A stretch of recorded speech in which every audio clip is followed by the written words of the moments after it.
अस्सलाम वालेकुम व्यूअर्स। आज जो हम ईद उल अज़हा की स्पेशल रेसिपी लेकर आए हैं उसका नाम है बीफ फ्राई बोटी। वीडियो रेसिपी स्टार्ट करने से पहले जो लोग ये वीडियो देख रहे हैं उनको मैं बताता चलूँ कि अगर आप ये रेसिपी 100% फॉलो करके बनाते हैं जैसे कि आपको स्टेप बाय स्टेप सिखाया जाएगा, तो ये मैं आप सबको 100% चैलेंज करता हूँ कि अगर आप इस रेसिपी को फॉलो करते हैं तो आपके मेहमान तारीफ़ करे बगैर आपके घर से जाएंगे ही नहीं। तो बिना टाइम ज़ाया किए रेसिपी को शुरू करते हैं। तो व्यूअर्स, अब हमें 1 किलो गोश्त का साबुत हिस्सा इस तरीके से रखना है और उसके बाद हमने इसकी कुछ इस तरीके से कटिंग कर लेनी है। अगर आपके पास कोई गोश्त इस तरीके का हो जिसमें 40 to 50% फैट शामिल हो तो उससे भी जायका अच्छा आ सकता है। उसके बाद हम अपने गोश्त को वॉश कर लेंगे सही से और उसमें से सारा पानी छान लेंगे ताकि गोश्त के अंदर कोई पानी ना रहे। अब हमने आधा कप ऑयल के अंदर अपने इस गोश्त को डाल लेना है और उसके बाद 2 बड़ी इलायची को इसके अंदर डाल देंगे। फिर 2 टेबलस्पून अदरक लहसुन का पेस्ट में शामिल करेंगे। फिर उसके बाद हाफ टी स्पून हल्दी। फिर उसके बाद 1 टीस्पून लाल मिर्च।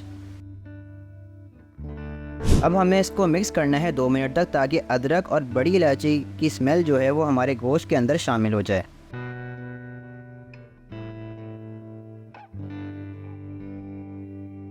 अब हम 2 टीस्पून पपीता डालने वाले हैं ताकि गोश्त जो है वो हमारा सही से गल जाए। अगर आप चाहें तो इसका ऑल्टरनेट भी इस्तेमाल कर सकते हैं, मीट टेंडर।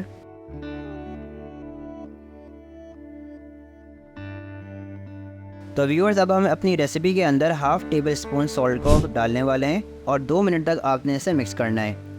फिर उसके बाद 3 गिलास पानी आपने अपने इस गोश्त के अंदर शामिल करना है। और ये आपको मैं बताता चलूँ कि मैं अपनी इस देगची में बना रहा हूँ। अगर आप किसी और चीज़ में बना रहे हैं तो उस हिसाब से फिर आपने पानी को शामिल करना है। तो व्यूअर्स, अब आप जैसे कि देख सकते हैं कि मैंने मीडियम टू लो फ्लेम में अपने गोश्त को गला लिया है और इसका कलर कुछ इस तरीके से ब्राउनिश आ चुका है। और आप ये देखें कि गोश्त किस तरीके से गल गया है और थोड़ा सा पानी मैंने रहने दिया ताकि अब जो मैं आगे मसाले डालने वाला हूँ, इस्तेमाल करने वाला हूँ, वो जले नहीं। तो व्यूअर्स, 2 टेबल स्पून अब हमने इसमें दही शामिल कर लेनी है और उसके बाद हाफ टेबल स्पून गर्म मसाला, फिर हाफ टेबल स्पून कुटी मिर्च। मैंने थोड़ी सी आंच को तेज़ कर दी है और अब मैं तेज़ आंच के अंदर उसको भूनूंगा और उस वक्त तक भूनूंगा कि जब तक कि इसमें सारा का सारा ऑयल सेपरेट ना हो जाए और इसकी ये कंडीशन ना आ जाए जैसे कि इस वक्त आपको दिखाई दे रही है स्क्रीन पर।